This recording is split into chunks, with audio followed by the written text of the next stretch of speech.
Hello, everyone, and a warm welcome for those who have joined in. I think we can just quick start with our session. I'm Nisha, manager at CYBERTEC, and I will be your host and moderator today. Thank you so much for joining us on our special Ask the Experts office hours session today, which is mainly focused on the recent PostgreSQL 18 release. Allow me to introduce our two hosts today. First, we have Laurenz. He's our senior consultant and a support engineer at CYBERTEC. He has been working with and contributing to PostgreSQL since 2006, has written patches for Core and wrote Oracle FTW. He holds a master's degree in mathematics from the University of Vienna and a master's in computer science from the Technical University of Vienna. In his spare time, he enjoys reading to his children and pondering the roots of language. We also have Christoph Berg, who is our senior PostgreSQL engineer at CYBERTEC. He's also a PostgreSQL major contributor and a Debian developer. In his free time, he's a ham radio operator. He enjoys Morse telegraphy, contest, and DXing to remote countries.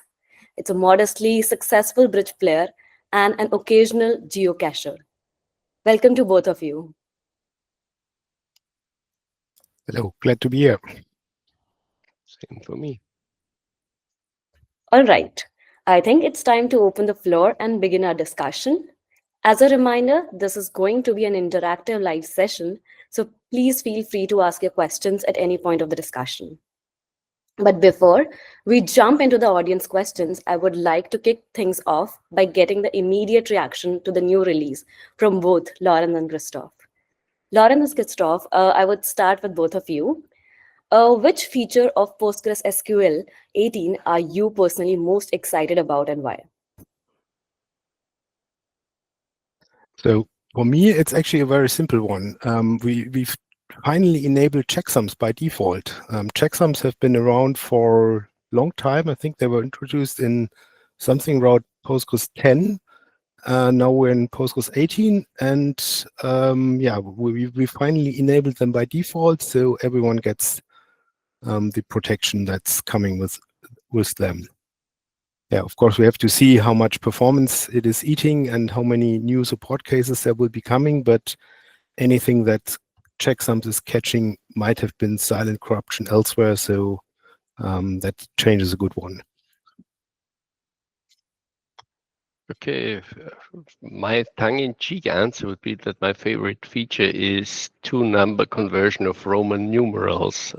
Not no, but I guess what I could imagine that would be most beneficial to most people would be that optimizer statistics get upgraded automatically with PG upgrade, so that can make upgrades much faster, and yeah, that's a good thing. That was really a great choice. Now I would come back to the audience. To participate, you have two simple options. Drop your questions directly into the comment section right now, and we can answer those one by one. And if you want to ask your questions verbally, please use the raise hand feature and we will bring you into the discussion one by one. So I'll leave the floor open now for everyone. You can raise your hand or put your questions in the comment section. Yes, there's a question from Berg. Yeah. Hi everyone, can you hear me? Yes. Yeah. Okay. My question is about the statistics upgrade with 18. I also read the Laurenz blog post, and I want to ask a little bit more about the indexes that aren't moved to statistics. If I remember correctly, I'm sorry, I forgot the gentleman's name. The partial indexes stats weren't imported, and we have to reanalyze those indexes. Are there any other problems like that, or that is all? What I'm not aware of partial indexes. As far as I know, what is not upgraded are extended statistics. So if you have any extended statistics, those things that you do with great statistics, then you'd still have to collect those. But if you run a PG upgrade, it makes a suggestion to you that you use vacuum DB to collect the statistics. And there's a new option that collects only the missing statistics. So in many cases, that would be nothing at all. So basically, you can just upgrade the statistics and then analyze whatever has not been upgraded. So yeah, not do any unnecessary extra work, basically. Okay, I'm excited to test this one soon. So yeah. So are we allowed to only ask about PostgreSQL or general questions? Yeah, anything goes. Okay. Worst thing that can happen is that we can't answer it. Okay. I had a problem. Sorry. So perhaps one thing about the statistics there is that only the optimizer statistics are transferred by PG upgrade, but not the table level statistics that you can see in PG stat user tables. And the problem with that is that the second kind of statistics is actually what AutoVacuum is using to decide when it has to run. So unfortunately, you still have to do something on the new database to fill these statistics, and that would be either running analyze or vacuum. So in my opinion, this feature is only half ready because you still have to run this analyze on the new database, but still it's a good thing that the statistics are getting transferred and you can start the application right away and then do the analyze in the background. So it's no longer on the critical path for the upgrade. Yes, it's problematic for very large databases on the terabyte scale. Yes. I don't think it's as bad, Christoph, because if you don't have those statistics, then yes, okay, maybe the next vacuum would start a little later than it should. Well, for some tables, that could be a problem, but very often. Yeah, it's not totally bad. It's just some bad thing. Okay. This I don't know if you want to answer this, but I had a problem with one of my servers.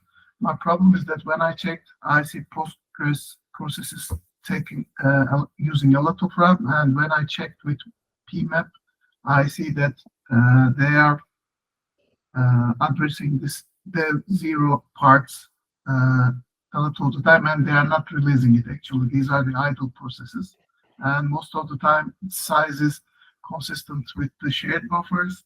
I tried to find what is the process doing and why it is not releasing this shared address, because the server is under memory pressure. Do you have any insights on this? If you can answer, I would be very happy. And if it's out of scope, I'm sorry. So what you've seen is that the processes have the shared memory mapped. Yeah, they have 0. When I checked resource. Yeah, but that's not a problem. That's shared memory. It's not consumed by each process, but only by the whole total amount. So there is nothing to release. Yeah, what I missed that is that the process is idle, and when I checked with different servers we have, this looked like an anomaly, because the other servers, the idle sessions, the idle processes have much less. They are using much less RAM, and they are not addressing this shared buffer stuff. Yeah, but the problem with these numbers is that each tool is kind of measuring a bit differently. But to me, it sounds like this would be the total normal situation that you're seeing. Idle processes have access to the shared memory. The shared memory is mapped into the address space. There's nothing to be concerned about. And in particular, that's nothing new in version 18. So that hasn't really changed. Yeah. So So if you're looking at the free memory in the server, it's actually good if there's no free memory, because that means the RAM is being used as operating system disk cache. So that's another thing that people sometimes get confused about. So you don't want free RAM. You want RAM that's getting used for something sensible. And for about the shared thing, I think if the server is busy, the shared memory gets attributed more to the busy processes if you're looking with top or something like that. But that number doesn't mean anything.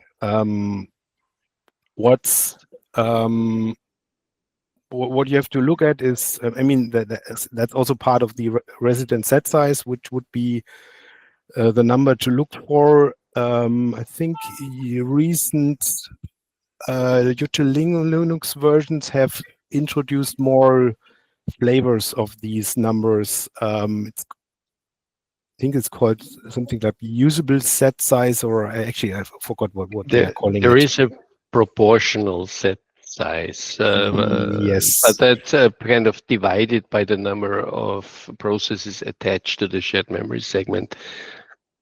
So yeah, no, normally there's nothing to worry. I mean, you have to worry if you go out of memory. Other than that, no, not really, no big deal. What I'm worried about is I usually see the available memory buffer plus cache is usually very large, and in this instance it was relatively small to the size of the RAM. So I wanted to ask if I'm missing anything. Thank you, gentlemen. One final thing, I want to thank to Laurenz because he saved a lot of time for me. I used his Oracle FDW and it helped me a lot. So thank you very much, and thank you for doing this. Yeah, gratitude. Thank you very much. Sure. Yeah. So for the memory thing, it would probably be necessary to look at the concrete case. There might be some issue, but usually these numbers are hard to make sense of.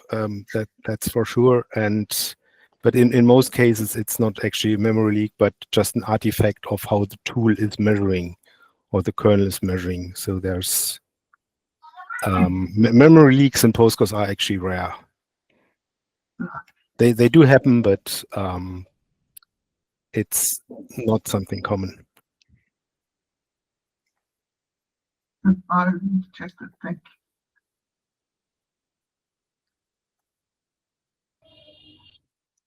We have another question from Fazil. How does PostgreSQL 18 asynchronous I/O subsystem differ from the traditional sync I/O model internally? Well, I can start with that. Traditionally, like before 18, it was just the backend process that issued an I/O request and waited until it was done. And now there are two new ways to do it. The default way is to use I/O workers, which is additional processes, background processes. You can see them if you look on with PS, children of the postmaster process. And they basically have some shared memory message queue where backends that want to do asynchronous I/O would put their I/O request, and then those worker processes do traditional synchronous I/O on behalf of the backend. So the backend just has to wait until it gets an answer. The data get loaded into shared buffers, and it can do something else in the meantime, basically. And additional background processes do the actual waiting for the I/O. So that's one way, and the other is to use, that's only available on Linux, and is the I/O U-ring technique that basically uses a kernel API where you can queue such I/O requests to the kernel, and the kernel does it. So that has the advantage of saving you some context switches and uses Linux kernel techniques. disadvantage, of course, that it only exists on Linux, and also I've heard that there have been several problems with I/O in terms of security in the past, so maybe very security conscious people would want to disable that feature or not use it. It's also disabled in some container runtimes by default, I think. Mm. Yeah. One problem with I/O is it's because it's entirely running in the kernel. It does not support any checksum checking. The checksums when using the AIO workers, the checksums are checked by these background workers, while in I/O I think the backend still has to verify them manually. But that's not a huge overhead. It's just some difference there. Yeah, everything is still very new. I don't think any one of us has yet real-world experience with how that behaves on real-world workloads. But it has the potential to speed up things quite a lot. I've seen some benchmarks posted where people suggest that if you have a like I/O intense workload, it makes sense to increase the number of those workers considerably. Yeah. The default is 3. I've heard numbers like Right. 16 or even 32.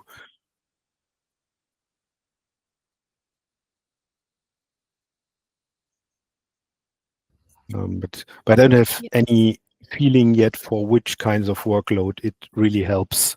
I think it has to be some workload where prefetching actually works.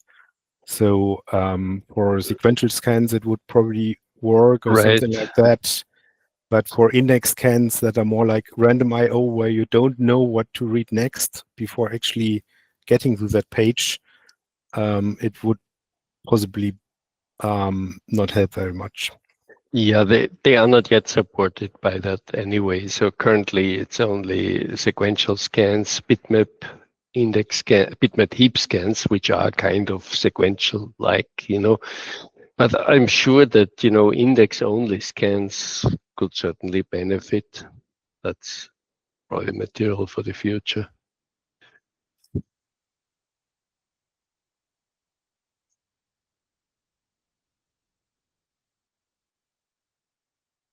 Yeah, so Faisal says they have heavy sequential scans and reporting queries.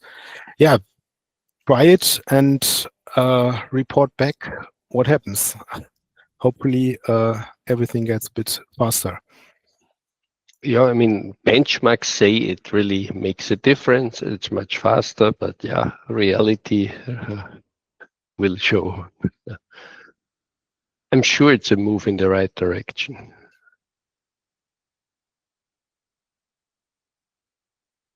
So there was another question. What are the real world migration challenges from MD5 to Scram? I think the basic challenge is that you have to get every user to reset their password. So if you only have one application, you can just do that yourself. But if you have a lot of users, you will have to chase down each and every single one of them to reset the passwords. So either change it to something else or even change it to the same value, but it has to be upgraded to the new hashing scheme on the Postgres server side. Well, one thing you could potentially use is to set a password expiry date. Send out an email if you have lots of users, that is, okay, you have to change your password within the next 2 months, otherwise it won't work anymore, and report back to me when you've changed it. Or so. I mean, it's a bit brutal, but that would be a possible way to proceed. Other than that, yeah, like Christoph said, it's not a challenge at all. You just, when you know that the last user has changed the password, you can, as a super user, check that in PG Auth ID. If all the passwords are Scram secrets, then you could just change the authentication method, in PGHPA conf and you're done. Yeah, the migration is actually quite simple. It does look complicated seen from the outside, and I admit having pushed that back for myself for several years already, but it's actually quite easy. You just set the Password password encryption. encryption parameter in the Postgres config file to scram SHA-256. Then wait until every user has reset their password, and then you can also change the PGHPA conf file. But you can even leave the PGHPA conf file at MD5 because MD5 in there actually supports both variants. So you basically just have to flip that password encryption parameter in the config.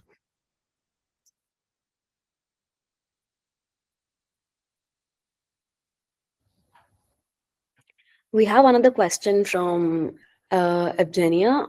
Could you please share the best practices or recommendation values of the parameters? Something to start with, and for Terraform. Well, it's just like in version 17, I would say. Plus the IO workers, maybe, but there's a. Sorry, it was my question. Yeah, so just kind of they give the same values, no change. I don't know, maybe something that you can recommend or something that should be changed is moving to the new version. It should be I mean, if you already have like a version 17 or older database and your settings work well for you, they will work well with the latest version too. If you have some exotic parameters set, you know, sometimes parameters vanish in a new version, new ones get added, you know, then you might. But if you want like a general, what is the best configuration for a new database? Well, hard to say, you know, like make sure that you set the reasonable shared buffers, reasonable work mem setting. That's the two most important ones. Configure logging reasonably, you know. Maybe regarding work mem, I'm just was wondering what is the best practice here. So let's say, is it kind of the available memory divided to the number of the max connections, or it's better to set up work mem for the user? I mean, have some kind of in our system we have a user, I don't know, 2 or 3 users that's running the heavy workload, so I can increase a work mem only for those users, or to do it on the database level. You can do that. I mean, it's a notoriously parameter, difficult to give you a precise value. There is a rule of thumb I have heard, and that usually works pretty well, is that you say, okay, you take shared buffers that exists once, you take work mem times your maximal number of connections that you have times 2, just to be on the safe side, and see that that fits into RAM. Then you're probably on the good side. It's a complete wrong rule of thumb, but usually good enough, because not all of your sessions will be active. Not all of them will be running complicated statements at the same time. You can be a bit more conservative if you want. Then what I usually recommend to people is to watch pgstat database and look at the number of temporary files that get created. If there's not a lot of temporary files created, you're good. Yeah. Yeah, so I do have some problems in our system, and one of our system with the number of temporary files created. So I wanted to optimize this parameter to maybe to find kind of make. So yeah, but for the specific users. Then increasing work mem is probably a good idea. However, you don't want to go out of memory, so you don't want to increase it indefinitely. What I would do is I would use pgstat statements to figure out which statements in your workload generate all those temporary files and then look at those in more detail. Can you rewrite them? Can you optimize them somehow? Yeah, I do. It just kind of, this requires some work with the application and not the simple sometimes from the application point of view to do the refactoring to improve those queries. So I thought about some kind of a quick win, just to increase workman for that particular user. So then it may be, I did it, but in some kind of Yeah. very easy way, very just increase it a bit. And I also have this, I'm afraid to go out of memory. So yeah, but yes. Yeah, you have to watch the memory numbers in monitoring. But one thing to know is that the workmem is only used by queries that actually need it. So you can basically set it quite high, and then queries like select from table where ID equals 5 will not use it because it doesn't need it. So if you're setting it higher, then only the big queries that do sort operations would actually use it. So you can configure it a bit higher than the memory divided by MAC connections, but of course there has to be some safety margin. If all users suddenly try to connect at once, then the server should still have some room for breathing. Yeah, sounds good. Yeah, so yeah, it makes sense absolutely. I will try to do that. I didn't know that only for those queries which are doing actually. Yeah, And it's also immediately returned to the operating system as soon as the query is done. So it's not consumed permanently. So you mean I can define it on the database level and not only for that particular user who's running those heavy queries actually? That would be the easy way, yes. Yeah.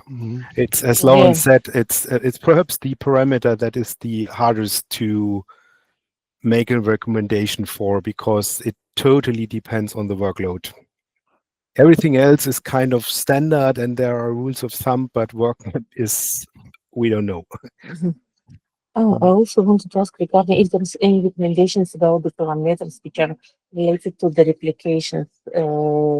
I mean, they have a primary database and the several standbys, and sometimes when they have the workload, thank you for the link, we encounter some issues with the replication log. So if there are some kind of recommendations about replication related parameters, yeah, especially streaming or logical replication. It's well, they're running parameters, so it's a physical thing. Streaming replication. Well, there's not really a lot you have to do. That should just work, So yeah, it's just something can sort of just. Yeah. What delay are you experiencing? Is it delay in replay or is it actual delay in transferring the information? Yeah, it's actually replication lag, so the data is not getting updated on the read replica, and it can. Yeah, I mean, I do understand. Yeah, there is a wall, there is a long running queries maybe on the read replica, but also there are some parameters that maybe can be tuned like a. But I mean, I don't know to go to my case. Just use the. There is actually something new in version 18 on that. So there's two parameters that you can use to reduce the number of replication conflicts. One of them would be hot standby feedback on the standby server, which of course has the potential problem of long-running queries on your standby could then affect your primary server. But it would reduce the number of replication conflicts considerably. And version 18 has introduced a new parameter, vacuum truncation, that you can set to off Then there is no auto vacuum truncation of tables, which could also lead to replication conflicts. So you won't get completely rid of them. That's About the those two bad conflicts. message. Wow, that's good. Yeah. Mhm. Yeah, thank you for highlighting those parameters. I did not aware about it. Thank you. I Replication will read is more about it. so replication or the replay of replication information on the standby servers is, I believe, still mostly single-threaded. So properly configuring shared buffers helps because it's has to do less I/O then. I'm not sure if AIO is helping with that, possibly. But the real challenge of making everything multi-threaded on the standby side still has to be solved. But I think there's little to configure about the speed. The replication speed is whatever it is. I see. Thank you. Yeah, I just dropped the link in there. That's an article from the Postgres wiki that I like a lot. I think that it was last edited like 5 years ago, but the information is still mostly correct in there for the basic tuning. Thank you. Just let me copy the link. Thank you. Do we have any further questions? You can post it in the comment section or you can ask. I think there's a question. I read your blog, The Bastard DBA from Hell, and in the deadlock story, you mentioned fixing the issues by lowering the lock timeout. In real production system, how do you decide when it's appropriate to use database level controls like lock timeout versus pushing for application side changes? Well, log timeout is not a real solution, of course, because you would not get a deadlock error anymore. You would get a log error, a log timeout error, which is no different. So there is nothing that the database can do against the deadlock, period.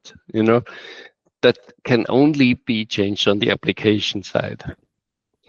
It's like if two sessions try to modify the same table row at the same time, you get the lock. There's nothing you can do about that. You cannot configure that away, you know. So there's really nothing you can do on the database side against the deadlock. You can tell your application developers there's two simple ways to reduce deadlocks. Number one is keep your transactions short as possible. That's always very good, but it reduces the incidence of deadlocks. And don't do more work inside a single transaction than is absolutely necessary for consistency. Those are the simple things. Yeah, there's not really anything you can do on the database side.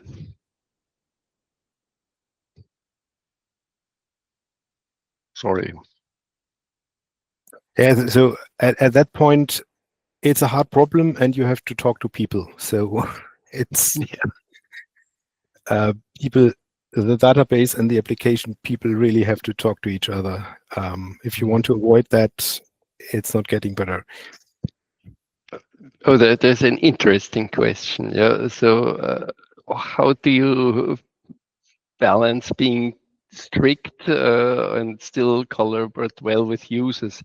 Well, I don't believe in power plays. You know, like if you do power play, database administration against the user or database administration against the developer, well, it's just going to take energy and it's not going to improve the end user experience. So what I typically tell people and what I try to do is get people to talk.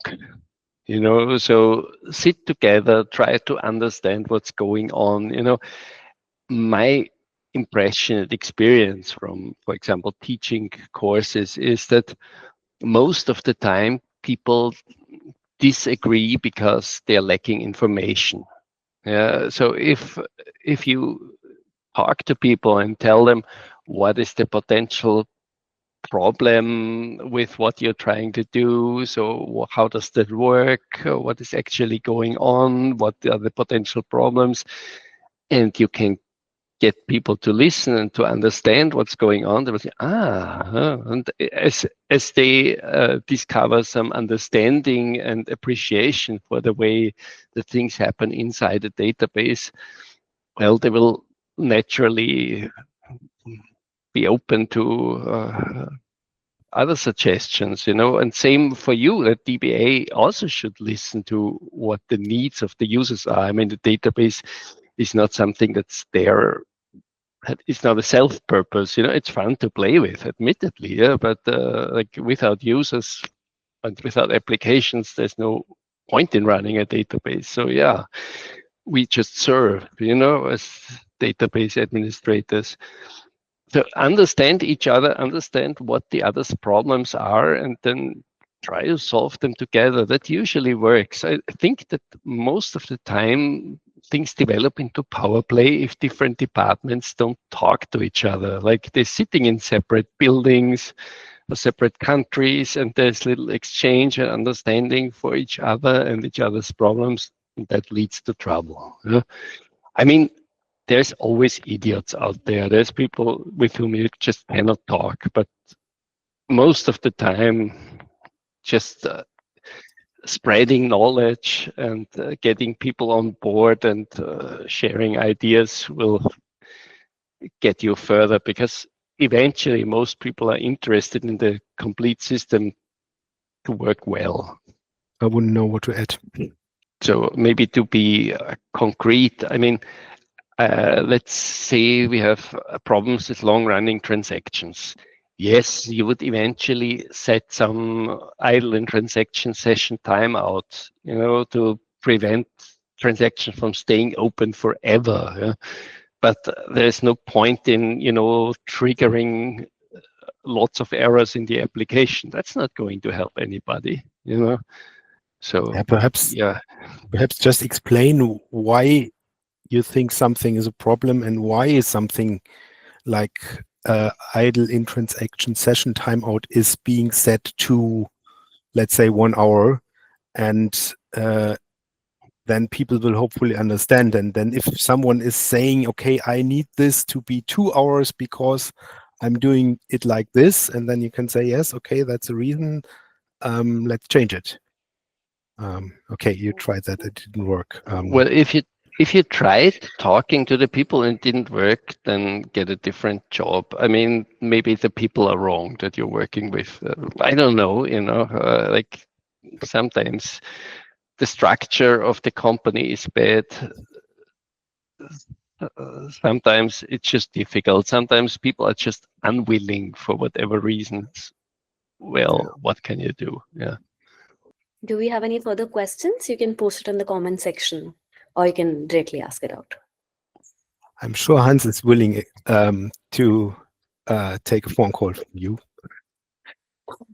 If you drop us an email, we can forward you to the boss, and you can talk. Yeah, apply, sure. But you have to be able to talk to people a lot,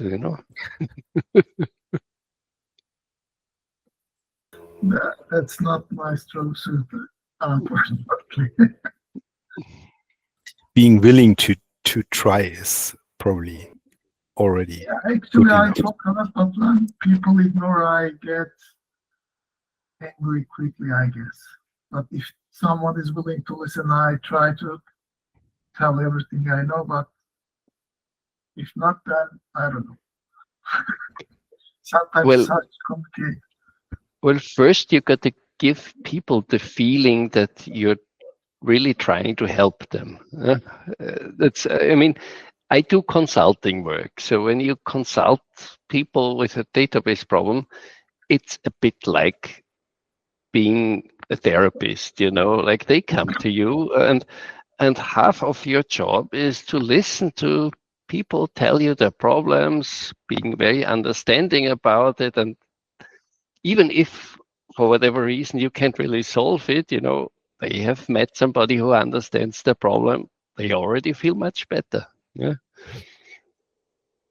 And well, then they are willing to listen to advice too, probably, or possibly. Very nice.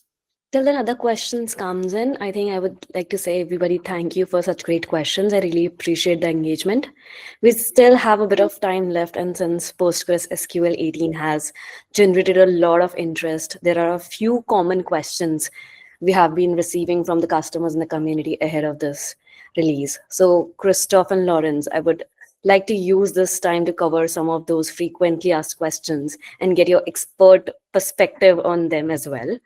So firstly, I would like to ask, how do you see Postgres 18 preparing the ground for Postgres 20? Christoph, that's your question. I think that it's so. So no Postgres release is ever reinventing all of the wheels at once. So changes always come in steps. Like we've already been mentioning that AIO is covering only some types of plan nodes at the moment. So I'm sure that Postgres 19, 20, and so on will add more operations that get, let's say, AIO'd.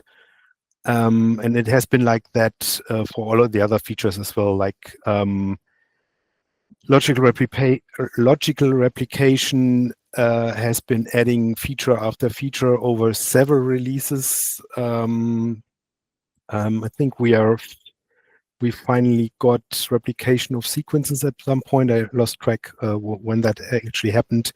So I guess we now have some brand new 19. subsystem. It's committed but not released yet. Yeah. So so 18 introduced this AIO subsystem, and now things are getting converted to use it. And there's probably more features like that that will be expanded. Like we have this new OAuth feature, which I think no one knows what to do about it with yet. But people will figure out what to do with it, and it will be improved to be even more useful in the next versions. I've already talked to people said, oh yeah, we're going to use that. We use OAuth authentication for other things. So yeah. Okay. Thanks for answering that. Another So, question. I mean, Go yeah, ahead. okay. No, I would say that I agree very much with what Christoph said, and like things are just gradually improving. Like vacuum is also getting better from version to version, more complicated, but running smoother and running better, and so on. Yeah, it's step by step and stone by stone. It gets better. Yeah. So the another question would be, what is the most important or the hidden PostgreSQL feature in your opinion? The most important what feature? PostgreSQL 18 feature. Oh, new feature in 18. Well, we had that question at the beginning, didn't we? It could be a hidden feature that nobody really knows about how you can use. Cool features. Temporal foreign keys. You can now point foreign keys at intervals or at ranges actually. Update returning can support new and old. I'm very strong, have high hopes for the index skip scan that was added, that can support more things like maybe group by in the future, but I think that's a big step. Oh, I think that's also a very wide field of possible future improvements. We now have opened the door to using indexes in weird ways, and that will certainly be exploited. So you do think that Postgres 18 is more about refinement than revolution? And is that a strength? Definitely, yes. Mm-hmm. I mean, you Yes, could another see question. asynchronous. You could see asynchronous I/O as being revolutionary in a way, but yeah. Other than that, yeah. Mhm. Evgenia, Evgenia? wanted to say something? Yeah, yes. Just about the partitions and partition management. I mean, we are currently running on 17, and well, when we need to, I mean, shift from the regular table to the partition one, there are a lot of concerns. Should we do that, or what is the use case? And typically, when we do the switch, or typically again, the table is growing fast, and we need to do some cleanups, and it's easier to do with detached partitions instead of running some heavy cleanup and then wrapping and everything.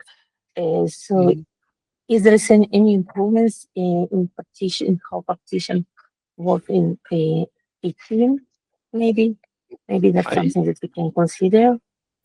I'm not aware of any partitioning was- feature in version 18. I was actually reading the release notes in preparation for this session.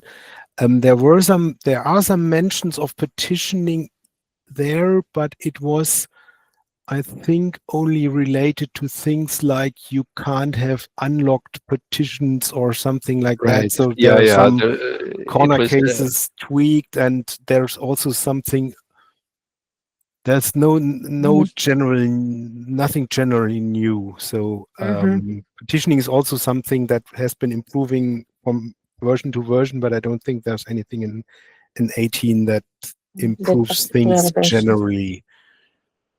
I see. Also, if you have any documentations, I'm a huge fan of the best practice. If you have some documentations or article about the partition management best practice of when to partition the table, I not that I mean, we do use partitions, right, to improve the performance and when we have to clean up the data. But in general, and correct me if I'm wrong, I didn't see some performance improvements when we just partition the tables without some cleanup. So if you have any kind of a best practice that should be partitions, if we cannot clean up the data just to have this, small tables, or it's just well, I would say improving performance. in general,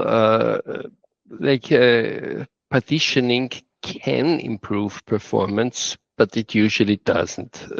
So I would say if you want to improve your performance with partitioning, you have to design your queries and your partitioning scheme to work together. So typically in some kind of data warehouse, something where you have a big kind of queries, big analytical queries, you can make a difference, like by partition-wise join and features like that. Other than that, usually it's makes management easier, getting rid of old data, bulk loading new data. Also, tasks like vacuum can get much faster because they can happen in parallel on all the partitions. So that's a great thing. And also, what I found, that's maybe not what you tune a database for, but if you get in trouble, let's say I've worked on data corruption problems with customers, and it's much more convenient if you work with a 30 gig table than with a 3 terabyte table. It's just less painful, takes less time, and so on. So, yeah. Right. Not allowing individual tables to go too huge is a good idea. Yeah. Right. I absolutely agree that from maintenance point of view, partitioning is a good thing, especially when we can do the cleanup. Yeah. So, but I mean, from your experience, the right indexing can also or rewrite or some kind of refactoring the queries can also resolve the performance issues, so improve the performance of the particular application without partitioning the table. I mean, sometimes partitioning of the table, especially when table is huge, it's kind of a painful process, and since it really requires downtime, it's not that simple. No, it's not that simple. You can either take downtime or use logical replication, essentially, if you want to partition a huge table after the fact. Yeah. Have you ever used logical replication in the same database to partition a huge table? And if you have any experience about that? Yes, in the same database, no. But you could replicate the entire database with logical replication and just have a partition table at the destination. Yeah, I had thought of that. I was just thinking about it, how logical is to replicate the same table to the same database. I thought there will be some problems with that, but since I didn't have any experience, and maybe you have, so yeah, there are some locking problems with that. So in theory it should work, but practically you might run into some weird dependency things when trying to set that up. But give it a try. Okay. If it works, then okay.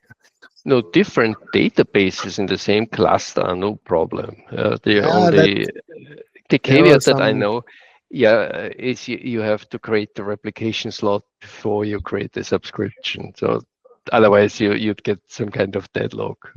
Yeah, so that's it basically should work, but there are some technical issues with that. It's documented, so. Well, I want to check. I think with that question, we are almost out of time. We have covered a lot today. A big thank you to our experts, Laurenz and Christoph, for sharing deep knowledge and answering all our questions. And thank you all for those who have joined and made the session really engaging.